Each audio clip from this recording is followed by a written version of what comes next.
Durant les derniers jours du mois de février 2020, un curieux frémissement a animé le monde de la recherche historique, ou plus précisément le petit cercle des vaticanistes spécialistes de l'histoire de l'Église et des archives du Saint-Siège.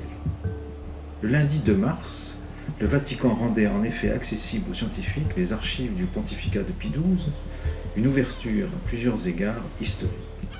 Agrégée d'histoire et docteur en histoire contemporaine, Nina Valbousquet a pu se plonger dans les archives du Vatican pour nourrir ses travaux de recherche qu'elle poursuit depuis 1 an à l'École française de Rome. Mon projet ici à l'école porte sur les relations entre organisations internationales juives et Vatican durant la période de l'entre-deux-guerres et jusqu'en 1948. Je m'intéresse en particulier aux réponses des représentants juifs et des représentants catholiques face aux persécutions antisémites et également dans un contexte de crise des réfugiés et d'internationalisation des droits de l'homme. Donc en ce sens, le chantier romain est essentiel pour moi, et notamment les archives du Vatican, en particulier celles du pontificat de Pie XI, mais surtout maintenant, donc du pontificat également de Pie XII, jusqu'en 1948. Située au Palais Farnèse, siège de l'ambassade de France en Italie, l'École française de Rome est un institut de recherche fondé en 1875. Placée sous tutelle du ministère de l'Enseignement supérieur et de la Recherche, elle a pour mission fondamentale la recherche et la formation dans le champ de l'archéologie, de l'histoire et des sciences humaines et sociales, de la préhistoire à nos jours. L'École française accueille chaque année 18 membres scientifiques, mais aussi des doctorants, des boursiers et de nombreux chercheurs résidents. C'est au cœur de la plus grande bibliothèque de recherche française à l'étranger que nous retrouvons Nina, qui travaille à son projet en tant que membre pour une durée de 3 ans. Les archives du Vatican sont ouvertes uniquement aux chercheurs, donc il faut s'inscrire en présentant tous les diplômes requis, les lettres requises, disons. Et après l'inscription, il faut faire maintenant désormais une réservation, parce qu'il y a beaucoup de chercheurs du monde entier qui veulent venir voir les archives du Vatican, donc ce qui demande des demandes de réservation en avance, ce qui est parfois un peu compliqué. Disons, les historiens sont déjà préparés, puisque ça fait plus de 60 ans que ces questions-là sont débattues à partir d'autres sources disponibles, des sources d'autres États, d'autres sources diplomatiques, mais également les 11 volumes des actes et documents du Saint-Siège relatifs à la Seconde Guerre mondiale, donc qui sont des archives du Vatican qui ont été sélectionnées par des historiens jésuites, commissionnés par le Saint-Siège. Donc entre 1965 et 1981, cette commission d'historiens de l'Église avait déjà sélectionné un certain nombre de documents, donc 11 volumes, qui servent aux historiens depuis de base pour cette discussion historiographique sur les questions relatives uniquement à la Seconde Guerre mondiale, donc pas les questions relatives à l'après-guerre et à la fin du pontificat. Donc on a déjà toute cette masse, disons, documentaire, plus toute une historiographie qui s'est développée, ce qui nous permet de dresser un certain nombre de questions et d'avoir des pistes de recherche. Une ouverture d'archives d'une telle ampleur ne se présente qu'une ou deux fois dans la vie, dans la carrière d'un chercheur. Donc c'est un événement littéralement historique pour un historien. Et c'est surtout, ça a créé donc cet effet d'aubaine pour les chercheurs ça explique l'intérêt aujourd'hui des historiens pour cette ouverture d'archives. Spécifiquement, les archives du pontificat de Pie XII sont intéressantes pour plusieurs aspects, de par l'ampleur des fonds documentaires, de par la période qui est recouverte, de par les enjeux médiatiques, mais aussi parce qu'il s'agit d'une démarche exceptionnelle.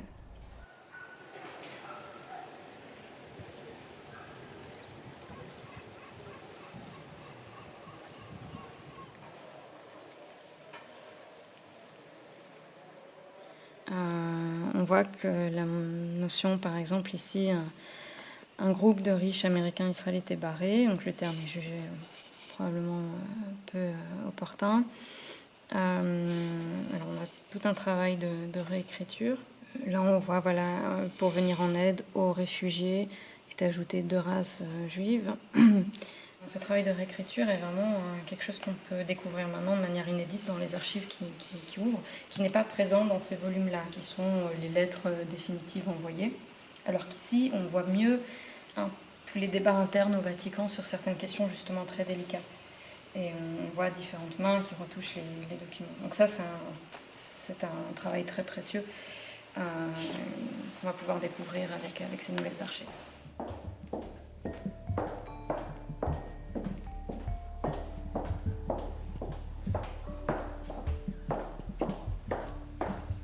Ouais, mais il y a pas mal de livres sur la Bible. Et là, il y a le Talmud de Jérusalem, le Talmud de Babylone. Ouais, tout ça, c'est effectivement des livres d'histoire juive. Ils sont droits. Je croyais qu'il y avait aussi du droit canonique, mais je ne vois pas. Le Cantique des Cantiques.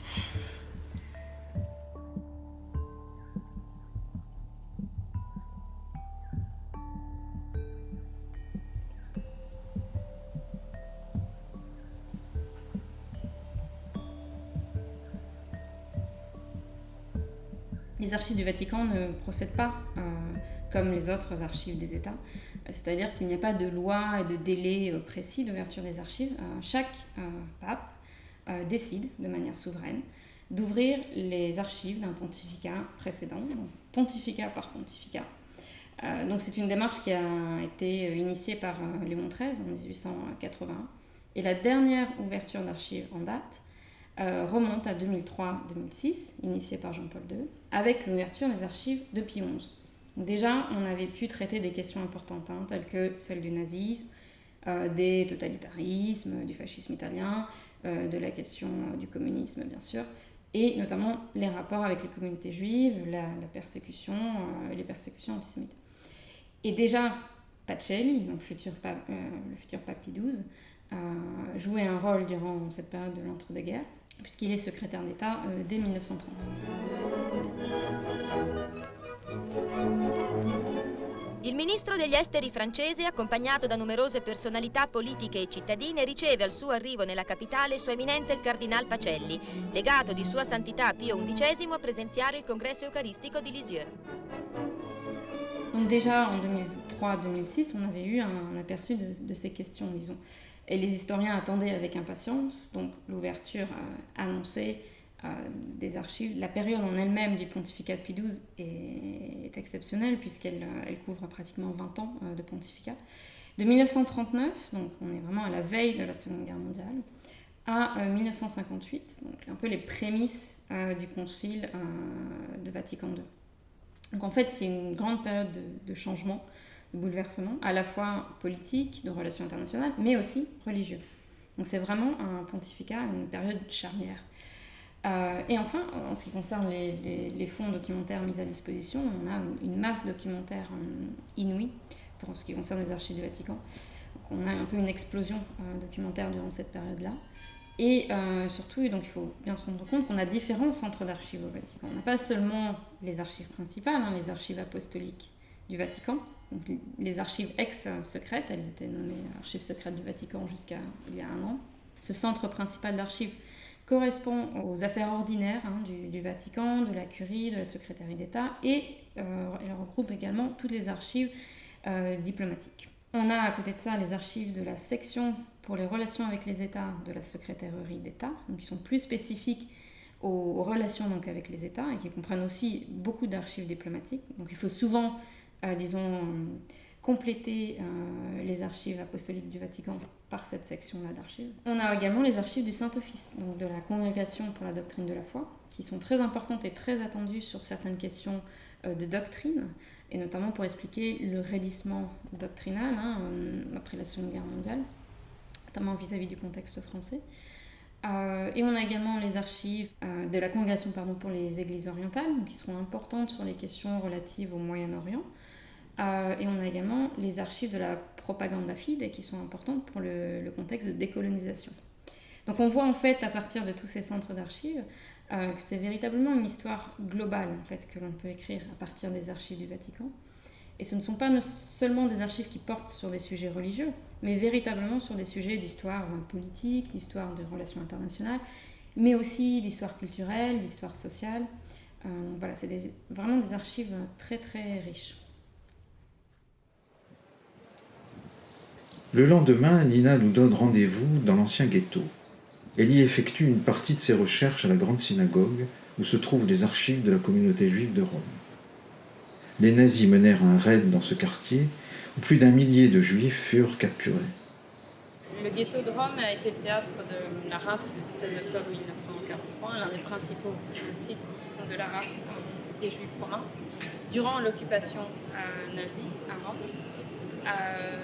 Ce qui intéresse les historiens par rapport à l'ouverture des archives du Vatican, c'est de savoir quel a été le rôle du Vatican et de la hiérarchie catholique. Ce que l'on sait aujourd'hui, donc, c'est que le secrétaire d'État a tout de suite convoqué l'ambassadeur allemand près du Saint-Siège. Donc ça, on a déjà ces lettres-là, on les connaît, pour demander s'il était possible justement de faire quelque chose pour sauver les Juifs romains. Il a eu bien sûr une réponse négative, et donc ça n'a pas donné lieu à plus, disons, de démarches de la part du Vatican. Beaucoup de Juifs ont trouvé refuge près d'institutions religieuses. Donc la question qui se pose, c'est est-ce que le Vatican a eu un rôle actif ou non dans l'aide qui a été apportée par ces individus et ces institutions religieuses à Rome aux Juifs qui fuyaient la rafle. Ça, c'est une question encore complètement ouverte et justement les archives devraient peut-être donner quelques indications sur cela. Là, on est au rue 13 de la rue du Portico d'Ottavia. C'est l'un des premiers immeubles en fait, à être raflé, la matinée du 16 octobre 1943. Donc il y a juste une seule pierre qui commémore une seule des femmes juives déportées qui a été déportée. Elle était enceinte de 9 mois, mais en réalité, il en faudrait à peu près 60-70 par rapport à cet immeuble-là.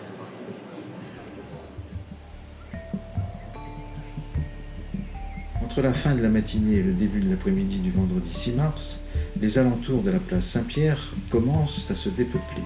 Les 2 centres d'archives de part et d'autre de la cour du Belvédère ferment tour à tour. Un premier cas de contamination au coronavirus a été signalé au sein de la secrétaire d'État. Le temps présent de la pandémie mondiale rattrape celui de la recherche minutieuse et quotidienne. J'ai pu travailler donc une semaine, 5 jours dans les archives du Vatican avant la fermeture à cause du Covid. Et j'ai travaillé dans 2 centres d'archives, les archives apostoliques du Vatican et les archives de la section de la secrétaire d'État, donc les sections des rapports avec les États. J'ai, travaillé dans 3 fonds communs à ces 2 archives, qui sont la Nonciature de France, la délégation apostolique de Jérusalem et la secrétaire d'État. Pour la Nonciature de France, ce qui m'intéresse en particulier, c'est le contexte de la Seconde Guerre mondiale, Vichy. Donc le nonce est à Vichy, et j'ai regardé notamment un gros dossier qui porte sur les Juifs, les persécutions antisémites du régime de Vichy. Et surtout les déportations de l'été 1942. Donc c'est surtout ça que j'ai regardé, les réactions des évêques et des archevêques, et également l'échange donc, avec le nonce et avec le Saint-Siège dans ce contexte-là. J'ai regardé après donc, la délégation apostolique à Jérusalem, et là c'est particulièrement intéressant parce qu'on voit en fait que la diplomatie du Saint-Siège sert d'intermédiaire, dans la recherche d'informations, notamment durant le contexte de la guerre. Donc notamment des réfugiés juifs en Palestine qui demandent des nouvelles de leurs proches restés en Italie ou restés dans différents pays européens. Et donc là vraiment on voit que le Vatican devient un carrefour d'informations. Voilà, donc c'est vraiment là une sorte d'histoire transnationale de cette information qui peut être reconstruite. Et enfin dans la secrétaire d'État, je me suis intéressée à des dossiers qui portent sur les réfugiés juifs et l'assistance aux réfugiés juifs. Un dossier qui en fait commençait dès 38-39, donc que j'avais déjà commencé pour le pontificat de Pie XI, et qui là s'accroît considérablement durant la période de la Seconde Guerre mondiale, et le pontificat de Pie XII. Donc si je me souviens bien, j'ai 172 dossiers à regarder. J'en ai clairement fait que 2 durant cette semaine, mais bon déjà voilà, c'était un bel aperçu, mais c'est vraiment un fond très très large. Et donc là ça porte sur vraiment la question des réfugiés, et les pays concernés vont du Brésil aux États-Unis à justement la Palestine.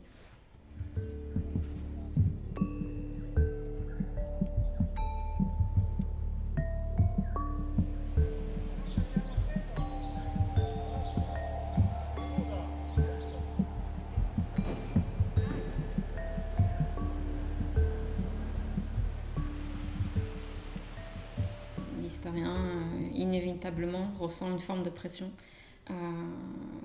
déjà face à cette ouverture, qui est historique, hein, d'archives. Et ce, d'autant plus qu'avec la crise du Covid, donc les archives ont tout de suite été refermées, hein, après quelques jours, après une semaine. Et aujourd'hui, les conditions pour pouvoir accéder aux archives sont beaucoup plus limitées en termes, le nombre de personnes tout simplement autorisées dans les salles a été réduit, le nombre de chercheurs. Donc du coup, il y a encore plus une sorte de pression du fait que chaque historien maintenant va avoir un temps un peu plus, disons, limité dans ses archives. Donc il y a une sorte de course un peu à la trouvaille, à trouver effectivement les documents les plus intéressants. Et une pression également parce qu'il y a effectivement une sorte de responsabilité de l'historien face à des questions, hein, qui sont des questions mémorielles en fait importantes, qui polarisent fortement. Donc dès l'ouverture, pour revenir au 2 mars, on a eu dans la presse italienne notamment plusieurs articles qui réanimaient, disons, de vieilles polémiques au sujet notamment de l'attitude de Pie XII durant la Seconde Guerre mondiale face au nazisme, vis-à-vis de la rafle du ghetto de Rome le 16 octobre 1943, ou encore donc l'attitude de Pie XII face à la Shoah, plus généralement. Donc, enfin, on a eu donc toute une série d'articles qui sont sortis dans la presse, et la difficulté, c'est qu'il y a un décalage entre le temps, disons, médiatique de cette approche journalistique et le temps historique de la recherche, qui lui est beaucoup plus long et nécessite beaucoup plus de recontextualisation et surtout de passer du temps à vraiment dépouiller les archives. Donc ce décalage-là crée une forme de pression effectivement pour l'historien. Et en même temps, je dirais que c'est un peu une sorte d'occasion unique, une occasion unique de, disons, s'engager aussi vis-à-vis de la société civile, vis-à-vis de ces questions-là qui aujourd'hui ont des résonances contemporaines certaines. Et c'est assez rare que la sphère médiatique s'intéresse de près au travail des historiens. Donc c'est aussi l'occasion de, je pense, faire connaître le travail des historiens, vraiment, en quoi ça consiste. Incursione aerea su Roma vista e ripresa dai nostri operatori. L'idée, c'est de dépasser un peu ces écueils mémoriels et ce débat qui est polarisé entre, d'un côté, condamnation et de l'autre, apologie. Parce qu'on est dans un contexte d'un procès en cours, hein, de béatification de Pie XII. Donc c'est ça l'enjeu qui est derrière politique et l'enjeu médiatique et mémoriel. Il Santo Padre si reca immediatamente sui luoghi colpiti. Ecco uno spettacolo unico al mondo. On a une sphère médiatique et une certaine historiographie très très polarisée. Donc l'idée, c'est vraiment d'aller au-delà de cette idée de trouver un document, qui serait le document sensationnel qui changerait notre perspective. En réalité, voilà, ce que l'on va trouver, c'est une diversité de documents beaucoup plus fins. Donc la pression, disons, pour l'historien est à relativiser, puisqu'au final, moi je ne m'attends pas à trouver un document, mais plutôt essayer de faire dans la nuance et dans cette diversité, dans cette polyphonie de documents qui constitue vraiment l'essence des archives du Vatican. C'est la première fois que les historiens ont accès aux documents originaux. Donc ça, c'est absolument indispensable, hein, puisqu'on peut notamment voir sur un document, on peut voir les annotations, on peut voir des ratures, on peut voir comment les documents sont en fait travaillés et comment du coup la diplomatie du Vatican et la curie travaillent. Donc ça permet de comprendre en réalité davantage et de manière plus fine les logiques institutionnelles propres au Vatican et à sa diplomatie. Donc cet accès aux documents originaux est indispensable, et d'autant plus que dans les fonds du Vatican, on peut trouver en réalité toute une variété, vraiment une panoplie de documents et de sources qui vont de la correspondance diplomatique aux notes de collaborateurs du pape, qui permet aussi de voir à l'intérieur de la curie les différents points de vue, hein, et parfois les conflits au sein même du Saint-Siège. On y trouve également des rapports, on peut également trouver des extraits de journaux qui sont envoyés de la presse, et on trouve, au-delà de ces documents, disons, plus officiels du Saint-Siège, on trouve également des lettres envoyées par des gens inconnus. Enfin, disons que le Vatican devient un réceptacle, hein, de ces lettres, de ces plaintes ou requêtes ou offrandes qui viennent de partout dans le monde. Sur la question précise, par exemple, la question mémorielle de la Shoah, hein, on a déjà une ligne essentielle qui nous est connue, qui est celle d'un silence public conjugué à une aide caritative. Donc on a ces deux aspects, hein, cette sorte d'ambivalence. que l'on va pouvoir quand même, disons, étoffer de manière plus fine et plus nuancée.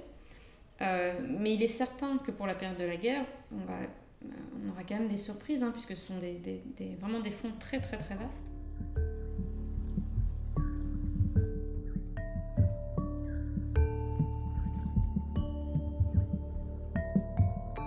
Donc on aura sûrement des découvertes pour la période de l'après-guerre, qui seront essentielles sur des questions telles que la guerre froide, la décolonisation, le contexte politique dans plusieurs pays, la France, l'Italie. Donc en ce sens, c'est vraiment une ouverture d'une ampleur historique. Cette fermeture soudaine des archives révèle la nature nécessairement incomplète de l'écriture de l'histoire. Un processus toujours inachevé et pour cette raison même ouvert aux possibilités créatives et aux reformulations. Le suspense interroge les évidences préconçues, il déplace le regard vers ce qui aurait peut-être moins attiré l'attention du chercheur en temps normal. La variation, la marge, le non-dit, le manque. Nina a finalement pu reprendre ses recherches dans les archives dès leur réouverture début juin, mais dans des conditions toujours incertaines et forcément plus contraignantes du fait de la pandémie.